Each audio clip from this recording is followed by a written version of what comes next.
Hello guys, today I will solve the question reduce array size to the half. The question number is 1338 and the question type is medium. And the question statement is you are given an integer array. You can choose a set of integers and remove all the occurrence of these integers in the array. Return the minimum size of the set so that at least half of the integers of the arrays are removed. Okay, so let me explain you with the example. So they will give an array like this, and we need to give an integers. What we need to give as an output, we can remove as many integers we want, we can remove it, but we need to remove minimum, right? We need to minimum integers, like you can remove 3, all 3 occurrence of 3 you can remove 3, you can remove 5, you can remove 2, or you can remove 7. We need to give return the minimum size of the set, minimum size of the minimum numbers of the integers, after which this size of this array will be half. Like right now it is 4 5 6 7 8 9 10, right? We need to give the set of integers, after removing all the occurrence of those integers, the size of the array will be half, less than the half of the, less than or equal to the half of the size of this array. So it will be 10. We can remove either 5 or less than 5, more than 5 integers. We will have to at least remove 5 or more than 5 integers from this array. So we can remove, but we need to give minimum value. So 3 is occurring maximum time 4 times, so we can remove 3 and then 5. So we can remove 5. After removing these two integers from this array, we will have 2 to 7, that will be only 3 integers. We can also remove other thing, like he has removed 3 7. After removing 3 7, we will have 5 5 5 2 2. It is also 5, size is 5, so it will be also right. So there is no problem. Right now in this example, we can remove only one integer, that is 7. After removing, the size will be 0, and we need to remove more than half of this, more than or equal to half of the size of this array. After that it will remain less than this half of the size of this array. So what we can do, we can do one thing. So first copy the example, that is 3 3 3 3 5 5 2 2 7. We can do one thing, we can somewhere, I'm not saying where, either you can save in the mapping or unordered map. We can store that 3 is 3's occurrence is 4 times, right?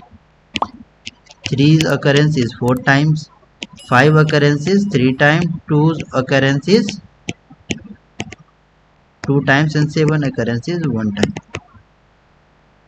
Now we can sort this, we can store these values in an array, like it will be stored 4 3 2 1 or anything like this. We can sort this in increasing order, 1 2 3 4, 1 1 2 3 4. After sorting, we can check whether our solution is half of that array, size of that array or not. Like if it will be half of the, after removing first digit, now we will remove 4. Okay, so we can store here somewhere, and we can check whether, if it is the size of that array is 10, after removing 4 integers, what we will be left, 6, right? So we need to remove at least 5, half of this and 2, right? So we can check, after removing 4 we didn't get answer, so we will have to remove this also. So after removing, we will have only 3 digits, so we can return 2 digits, because we are removing 2 digits like this.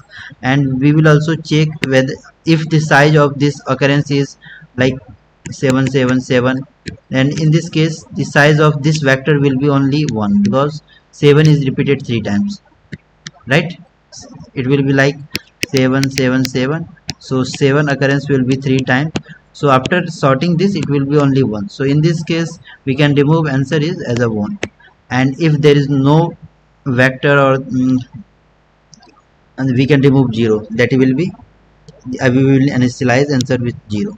So now I'm going to explain you the solution.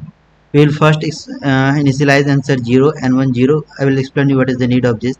This is the vector where we will store this value, and I have used unordered map for this thing, or for mapping purpose 3 to 4 like that. And n is array size.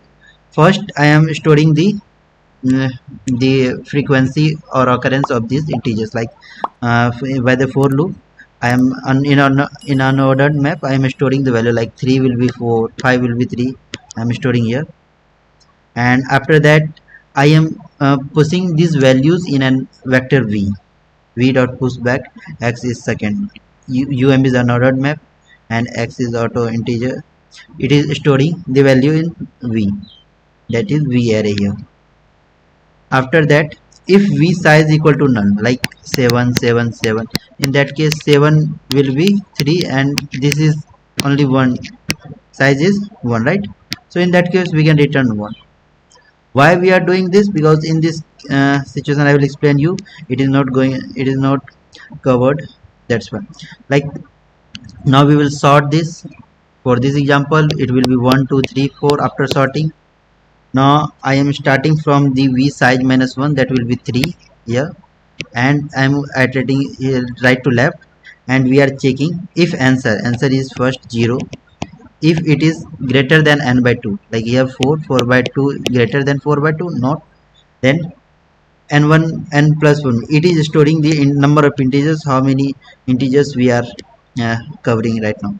After, if after one iteration we will not get answer, it will be 1, and the answer will be now 4. 4 plus 0 4. Now it will go again back here. If it will check whether answer is 4 is greater than 5. No, it is not. N by 2 is 5. So now it will check n1 plus plus. Now n1 will be 2, and the answer will be what? 4 plus 3 7. 4 plus 3 7. Now it will check answer is greater than 7 is greater than 5. Yes, it is greater than 5, so return n1. N1 is 2, so it will return n, and we will get the answer. What if we will not do this line, like this line, in this condition, like n is 3 and answer is 0 in the starting? So it will check the I value will be, iteration will be only 1, like 7 will be 3 times, so this vector, in the vector v, only one value will be there, 3. So it will run only one time, right? So it will check whether answer is greater than equal to n by 2 or answer is 0. It is greater than equal to n by 2. No, it is not. So this if condition will not run, right? Now n1 will be our 1. Answer will be 0 plus 1 1, but it will not run again and it will return 0. So I have done this line here. We can also do this in other way, but I have done in this way because most of the time I do like this. Now I will run the code. So it is the same code.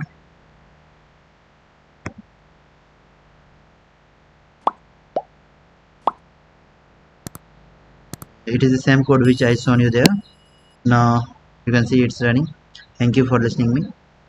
I hope you will solve these questions by yourself again. Thank you.